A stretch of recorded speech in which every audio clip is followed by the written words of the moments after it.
Hi Ganda Nation! Welcome in this video. Ngayon pag-uusapan natin ang top 10 ultimate business ideas dito sa Pilipinas ngayong last quarter ng 2021. So marami kasi ako natatanggap na message sa Facebook page na gusto nila magkaroon ng another income dahil sa mga nagdaan na opportunity na pinasukan nila. Nagkaroon sila ng problema which is na-scam. Ngayon kung nag-iisip ka na magtayo ng sarili mong negosyo ngayon last quarter ng taon, panoorin mo ang video na to. So kung ready ka na sa topic natin ngayon, let's go!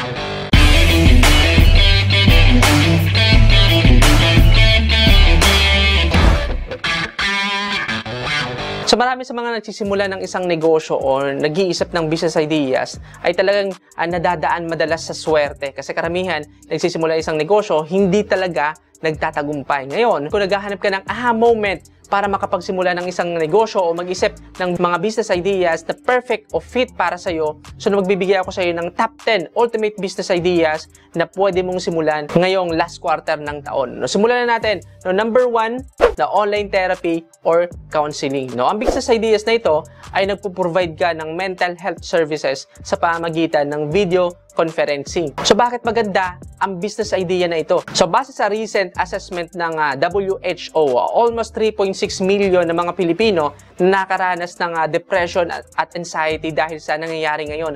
Dahil tumaas ang number ng mga taong nagkakaroon ng mental emotional problem, dito naman tumaas yung demand ng mga licensed professionals na may kinalaman sa problema na ito. Ngayon, paano ka makakapagsimula ng ganitong klase ng negosyo at magkano naman yung kailangan mong puhunan sa pagsisimula? Sa pagsisimula ng ganitong klase ng business, mangangailangan ka ng video conferencing na nagkakahalaga ng 20,000 pesos to 50,000 pesos. At kung magtatayo ka naman ng sarili mong website para sa ganitong klase ng negosyo, gagastos ka po ng 150,000 pesos to 350,000 pesos simula sa pag-build ng sarili mong website, booking appointment, patient databases, at online payment. Ngayon, para makapagsimula ka dito, kailangan na licensed psychiatrist o psychologist ka. Ibig sabihin, hindi ito para sa lahat. Ngayon, pag-usapan naman natin ang pros and cons ng ganitong klase ng negosyo kung gusto mo magsimula. Isa sa mga pros nito, mataas ang demand ngayon ng ganitong klase ng services. Maraming mga working professionals at mga business person na naghahanap sila ng therapist dahil sa nangyayari hindi lang sa panahon ngayon, kundi sa trabaho at sa loob ng bahay nila. Isa pang kagandahan, malaki ang chance na bumalik ang mga bagong client mo kung maganda ang approach mo sa kanila. At ang last na pros nito ay base sa research ko, ang average na charge per client ay nag-range po ng 1,500 pesos to 3,000 pesos per session. At yun yung kagandahan sa negosyo na ito. Ano naman yung cons once na magsimula ka ng online therapy o counseling? So number 1, there is a constant need para ma-maintain ang website para sa magandang experience ng mga users. Pangalawang, pwedeng maranasan mo dito na hindi maganda ay yung mabagal na internet connection. So alam naman natin dito sa Pilipinas talagang hindi maganda yung internet connection natin. Pangalawa, madalas yung mga pasyente naghahanap ng therapist na may magandang record. So ito yung pros and cons na sa pagsisimula ng online therapy o counseling. Ngayon, pumunta naman tayo sa next na business ideas na pwede mong simulan. So number 2, yung tinatawag natin na art selling. Isa sa tumataas na business ideas ngayon ay yung art selling kasi karamihan ng mga collectors ngayon, bumibili talaga sila ng mga art, lalo na yung mga original works. Ngayon, bakit magandang simulan ang ganitong klase ng negosyo? Sabi mo kanina, maraming mga art collector ngayon na bumibili ng mga original work, lalo na kung meron itong emotional value. Isa rin kung bakit tumataas ngayon ang art selling dahil noong 2020, bumagsak ng 22% ang global art market. Ngayon, from physical auction, nagkaroon sila ngayon ng virtual auction at doon kumita talaga ng malaki yung mga artist. Kaya kung sumusubaybay ka sa balita, kahit yung mga celebrity na mayroong original na artwork, talagang nakikipagsabayan sila sa ganda ng art selling ngayon. Ngayon, kung magsisimula ka ng ganitong klase ng negosyo, mangangailangan ka ng art supply at editing software na nagkakahalaga ng 3,000 pesos to 50,000 pesos. Yun po yung ganun po kalaki yung puhunan mo. Ang idea naman dito para makapagsimula ka, no, kailangan ng skilled at aspiring artist ka. Ibig sabihin, hindi din ito para sa lahat. Kaya pag-usapan naman natin ng pros and cons kung gusto mong magsimula ng ganitong klase ng negosyo. Ang isa sa mga nakikita kong pros dito ay yung art kasi, skill yan eh. Skill yan na pwedeng ma-develop. One point yun. No, pangalawa, no, dahil magsisimula ka sa digital, digital world, no, madali na lang itong i-market dahil sa social media. Pangatlo, ang art kasi mayroon itong good effect sa atin, no, especially dun sa artist, buyer, at collector. At ang panghuling pros ay pwede kang makipag-collaborate sa ibang mga artist. Ngayon, ano naman yung hindi magandang bagay dito sa ganitong klase ng negosyo? Una, it takes time, no, para mabuo mo yung skills na yon at magkaroon ka ng magandang portfolio. No, pangalawa, art business kasi hindi ganun kadaling kumita dito. Kailangan pa rin ng marketing skills para mag-grow yung audience mo. Kasi the more na marami kang audience, the more na kilala ka ng tao, mas tataas yung value ng artwork mo. Yun yung kagandahan dito. No, ang art kasi, no, base yan sa influence o pagkakakilanlan ng artist. So yung kung baguhan ka pa lang, hindi ka kilala o wala pa nakakilala sa'yo, then mahihirapan kang kumita dito. So yun yung pros and cons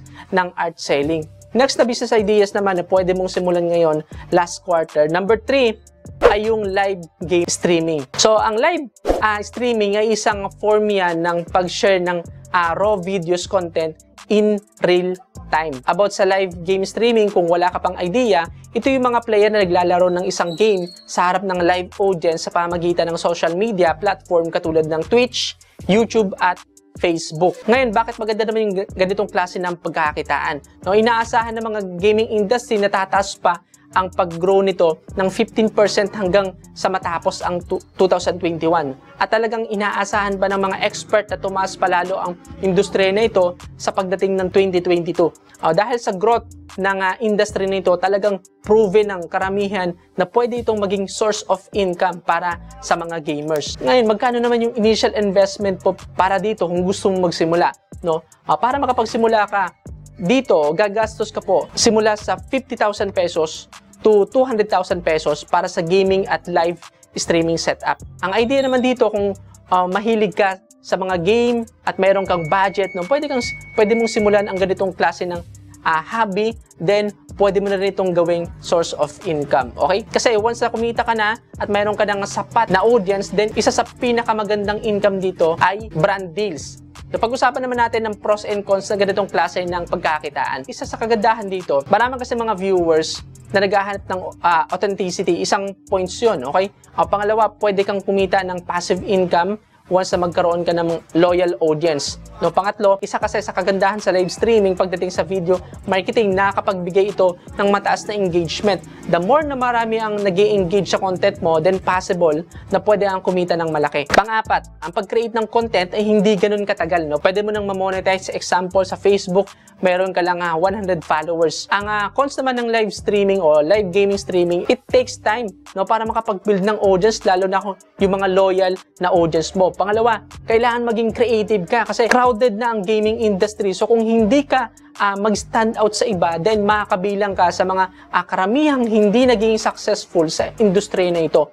No, pangatlo, marami ka makikitang iba't ibang negative na tao na hihilahin ka pababa. So yun yung pros and cons ng live game streaming. Next na business idea na pwede mong simulan ay yung tinatawag na writing services. No, kung wala ka pang idea dito, ang writing services, ang mga writer, nag-a-assist sila ng mga technical writing project o kaya naman nagsusulat sila sa mga web content katulad ng blog post sa mga digital businesses. Ngayon, bakit magandang simulan ang ganitong klase ng negosyo? So, dahil sa pandemic, no, halos lahat ng business ay online na. Online na sila nagmamarket. So, nagkaroon ng demand ang mga professional writers, especially sa niche ng finance, marketing, technology, and education. Dahil dito nag-grow talaga ang web content management at tumaas ang demand para sa mga outsourced content writers. Ngayon, magkano naman ang initial capital mo dito o initial investment mo dito? Once na magsimula ka ng writing services, mangangailangan ka ng laptop o notebook na nagkakalaga ng 20,000 pesos to 50,000 pesos. Pero kung meron ka na ng gadget, o sabihin natin meron ka ng laptop, meron ka ng computer, meron ka ng tablet, then wala ka pong ilalabas na pera dito. Ang idea naman dito, pwede mong simulan ang ganitong klase ng business kung meron kang skills sa pagsusulat, especially English language. Ano naman yung pros and cons ng ganitong klase ng business? Number 1, ma-access mo dito yung iba't ibang klase ng opportunity katulad ng ghostwriting, no, proofreading, translation at transcription. Ibig sabihin, malawak yung opportunity dito. Pangalawa, mas mabibuild mo pa yung skills mo dito. Pangatlo, pwede kang matuto kasi once nagsusulat ka, hindi mo lang mas nabibuild yung skills mo kundi natututo ka rin, okay? Ano naman yung cons ng ganitong klase ng business? Number 1, hindi ganun kadaling matapos yung project, okay? Depende sa project na nakukuha mo. Ang pangalawa, malaki yung competition ng ganitong klase ng business. So, ibig sabihin, hindi ganun kadaling kumita sa ganitong klase ng negosyo. So, yun yung pros and cons ng writing services. Next na business ideas na pwede mong simulan ngayon. Number 5, video editing services for vloggers or businesses. Isa din ito sa tumataas pagdating sa pagkakitaan. No? Bakit magandang business ideas ito ngayon? Kasi nung pumasok ang pandemic, halos karamihan ng mga businesses ay lumipat sa online marketing. O dahil mataas ang conversion pagdating sa video marketing, karamihan ng mga business ay gumagamit ng video sa pag-market ng brand nila. Hindi lang yan, dumami din yung mga taong nagsimula na ng kanilang YouTube channel. Kaya nga, malaki yung competition ngayon sa vlogging community. Dahil dyan, para makapag-produce sila ng mas madaming quality video content, nag-hire ang mga vloggers at mga businesses na mga professional video editor. Ngayon, magkano naman yung pwede mong puhunan dito once na magsimula ka? Ang initial investment mo dito ay nagkakalaga ng 3,000 pesos to 20,000 pesos para sa editing software. Ang idea naman dito, kung meron kang experience sa pag-edit ng mga video o isa kang multimedia student, pwede mo itong simulan. Ngayon, ano naman yung pros and cons ng ganitong klase ng business? So, unahin na natin yung pros. Number 1, pwedeng bumalik ang client sa'yo once na nagustuhan nila yung video. At pwede kang makakuha ng client sa pamamagitan ng referral. Pangalawa, mahasa pa yung skills mo. At yung pangatlo, magagawa mong makapagtrabaho ng flexible hours. Ngayon, ang cons naman dito, kailangan skilled ka bilang isang video editor kasi kung hindi, mahihirapan kang makipagkompetensya at possible na hindi bumalik yung mga kliyente sa iyo. Pangalawa, inconsistent ang project. So, yan yung pros and cons ng video editing services. Pumunta naman tayo sa pang-anim na business ideas sa pwede mong simulan ay yung tinatawag na product rebranding, white labeling at private labeling. So, sa business term, ang ibig sabihin ng rebranding ay pinapalitan mo yung image at brand ng isang existing company para makabuo ka o mag-fit ito sa panibagong business model. Pero ang term na ito ay ginagamit din sa mga white labeling o private labeling kung saan ang supplier nag-offer ng unrebranded o pre-made product sa isang retailer na mayroong existing brand. Nang kailangan na lang nila ay mag-manufacture ng produkto nila. Bakit maganda ang business ideas na ito sa panahon ngayon? Yung private label share, kasi globally tumaas ito ng 16% kaysa sa mga nakalipas na taon. At ngayon, ang mga rebranding products laganap na sa mga e-commerce site katulad ng Lazada at Shopee. Talaga nagbigay ito ng malaking opportunity lalo na sa mga small business owners kasama na yung mga millennials. Ngayon, magkano naman yung initial investment mo kung magsisimula ka dito? As low as 1,000 pesos, pwede ka na makapagsimula ng ganitong klase ng business. Ang idea naman dito, kung gusto mong mag-create ng sarili mong brand o may brand ka na, katulad kung napapanood mo sa V. Cortez, yung product po niya ay rebranding lang. Pero malaki ang kinikita dahil nakapag-build na siya ng sarili niyang brand bago pa nila nilabas yung produkto.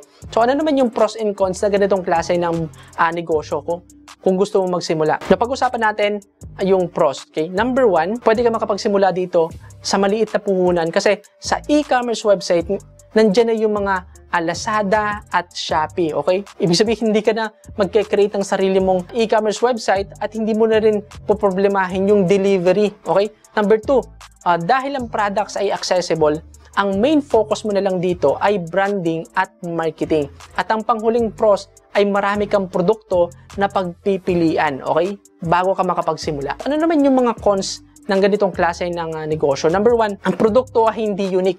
Meron kang makikita mga produkto na same sa product mo, magkaiba lang yung brand, especially kapag yung produkto ay manufactured sa China.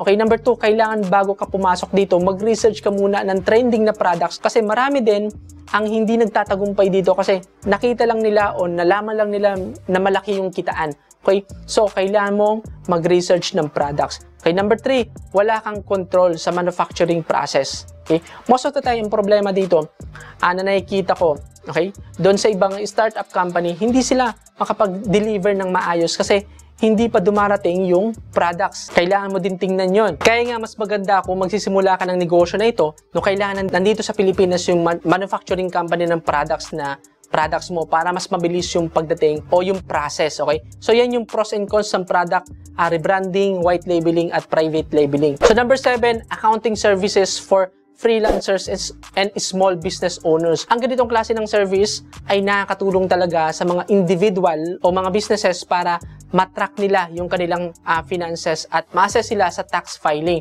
So, bakit maganda ang ganitong klase ng negosyo sa panahon ngayon? So, marami mga tao nag-switch sa pagiging freelancers. Dahil tumaas ang demand ng ganitong klase ng negosyo, nagkaroon ng 35 increase sa revenue nila, lalo na nung pumasok yung pandemic. So, ang initial investment mo naman dito ay nagkakalaga ng 20,000 pesos to 50,000 pesos para sa laptop at computer setup. Ang idea naman dito, kung isa kang accountant at bookkeepers, no, pwede kang makapagsimula ng ganitong klase ng negosyo. So, ibig sabihin, hindi rin po ito para sa lahat. Ano naman yung pros and cons ng ganitong klase ng business? Okay, sa pros, ang pag-file ng taxes, mahirap na trabaho yan. At madalas yung mga freelancers at mga small business owners, kumukuha sila, nagagawa nun o mag-file nun, kaysa sila yung gumawa ng trabaho na yon. Okay? Kaya nga yung tumaas yung growth ng mga freelancers at dumami yung mga small business owners, nagkaroon talaga ng demand sa ganitong klase ng services. Pangalawa, sa ganitong klase ng business, hindi lang isa o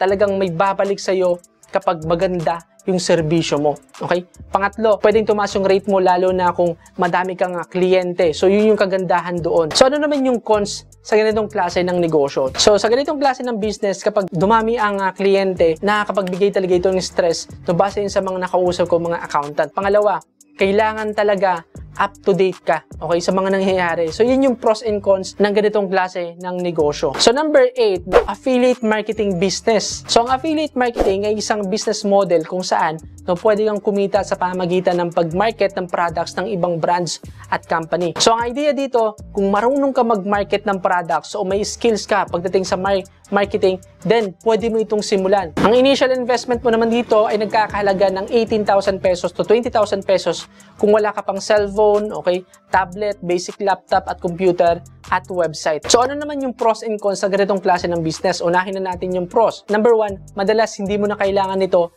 ng initial investment. Most of the time kasi mayroon na tayong existing na gadget katulad ng cellphone, tablet, laptop at computer, kaya hindi na natin kailangan bumili ng bago. So, sa website naman, madalas na nagsisimula ng affiliate marketing, gumagamit sila ng social media at mayroong mga free website katulad ng bloggers at wordpress.com. Doon, pwede ka na makapagsimula. Number 2, madali lang po itong simulan. Agad-agad pwede ka makapagsimula once na mag-apply ka.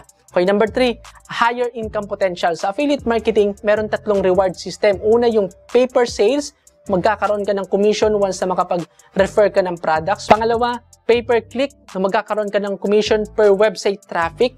At yung pangatlo ay yung pay-per-lead, magkakaroon ka ng commission once na may merong mag-sign up na tao dun sa website, okay? Number 4, hindi mo na kailangan mag-isip ng produkto kasi halos karamihan ng mga products sa affiliate marketing ay existing na. Ibig sabihin, makakapag-offer ka ng products o services na connected sa niche mo o sa kung ano yung ginagawa mo o kung ano yung gusto mo.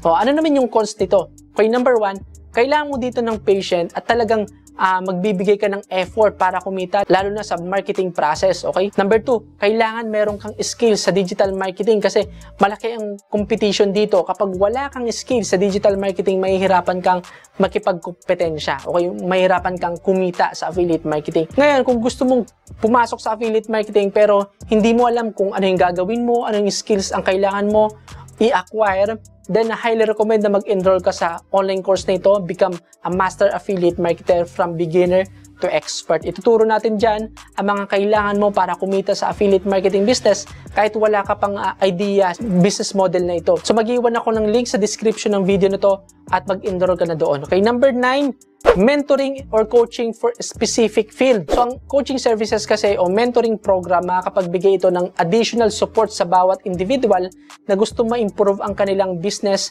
o kanilang skills. So, bakit maganda ang business ideas na ito sa panahon ngayon? Ang coaching industry ay talagang tumaas at inaasahan na mas tataas pa ito sa mga susunod na taon. Dahil sa mataas na demand para sa mga skilled workers, mataas ang competition kahit na sa mga freelancers at mga corporate job, yung mga tao ay talaga naghahanap ng paraan para mag-grow sila at matuto ng mga valuable skills. Kaya talagang profitable ito ngayon kasi dumadami ang tao, dumadami yung naghahanap ng trabaho, tumataas yung competition, then kailangan maging angat ka sa iba. So nabuo ang mga training program o coaching program industry dahil dito. Ang idea naman dito, kung ikaw ay isang professional o aspiring specialist na nasa field ng web development, business marketing, finance and accounting at marami pang iba, then pwede ka makapagsimula dito. Ang initial investment mo naman dito ay nagkakalaga ng 20,000 pesos to 50,000 pesos para sa laptop at computer setup. At kailangan mo din dito bumuo ng sarili mong website at system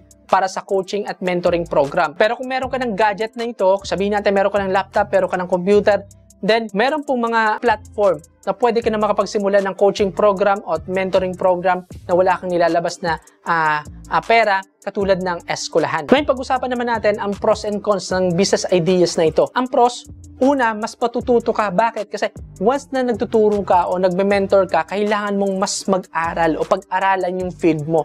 Okay? Pangalawa, makakapag-build ka dito ng connection sa field mo. Ibig sabihin, makakilala ka ng iba't ibang klase ng tao. Okay? Pangatlo, maraming mga tao na gustong matuto at makapag-save ng oras. Ibig sabihin, malaki yung potential income sa ganitong klase ng negosyo. Pangapat, pwede kang makapag-create ng sarili mong package at ibenta ito online. Ano naman yung cons? Number 1, internet connectivity at mga technical issues. Pangalawa, matagal bago ka makapag-build ng magandang portfolio para pagkakatiwalaan ka ng tao. So, yun yung pros and cons ng business ideas na ito.